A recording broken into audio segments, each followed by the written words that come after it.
இவங்கெல்லாம் சொல்கிறாங்களே எங்கள் தொகுதி மக்களுடைய நலனுக்காகன்னு.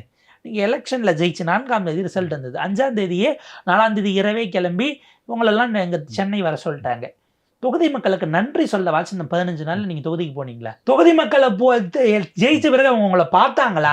இந்த ரெசார்ட்ல இருந்தீங்க, அப்புறம் அந்த ரெசார்ட்ல இங்க மாத்துனாங்க, இவர் வீட்டுல இருந்தீங்க, அப்புறம் அந்த அணிக்கு போனீங்க, இப்படியே தான் சுத்திக்கிட்டு இருக்கீங்க. அந்த தொகுதி மக்களை நீங்க பார்க்க கூட போகாம ராஜினாமா பண்ணீங்கன்னா அந்த தொகுதி மக்களுக்கு நீங்கள் செய்கிற நன்றி இதுதானான்னு ஒரு கேள்வி வரும். 1. 2வது 3 பேருக்கு சராசரியான வாக்குகளை வைத்தால் கூட ஒரு 1.25 லட்சத்துலேருந்து 2.25 லட்சம் பேர் ஓட்டு போட்டிருப்பாங்க.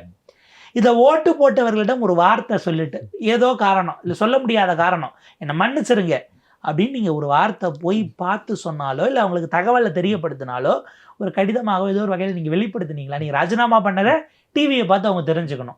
இது தார்மீக ரீதியில் அந்த மக்களுக்கு நீங்கள் செய்திருக்கக்கூடிய, அவங்களை நீங்கள் ஏமாற்றி இருக்கிறீங்க. ஒரு படி மேலே போய் அதை இன்னும் அழுத்தமான வார்த்தைனா நீங்கள் ஒரு துரோகம் செய்திருக்கீங்க எண்ணம் வருது.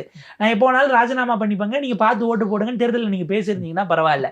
முடியல, வேறு எதுவும் நடக்குது அப்படின்னா நான் சொல்லுவேங்கன்னு நீங்கள் சொல்லிட்டா. ஏன்னா பலர் என்ன சொல்கிறாங்க, குற்ற வழக்கு உடையவர்களானா அஃபிடவிட்டில் காட்டிட்டு தானே வராங்க, நீங்கள் உடனே அவங்க மறைச்சிருந்தா தானே நீங்கள் கேள்வி கேட்கலாங்கிறாங்க. அந்த மாதிரி எப்போ வேணாலும் ராஜினாமா பண்ணிப்பாங்க, எந்த கட்சிக்கு வேணாலும் போவாங்கன்னு நீங்கள் சொல்லிட்டு வந்திருந்தா பரவாயில்ல. இப்போ இதுக்கெல்லாம் பொறுப்பை அவர்கள் எடுக்க வேண்டும்.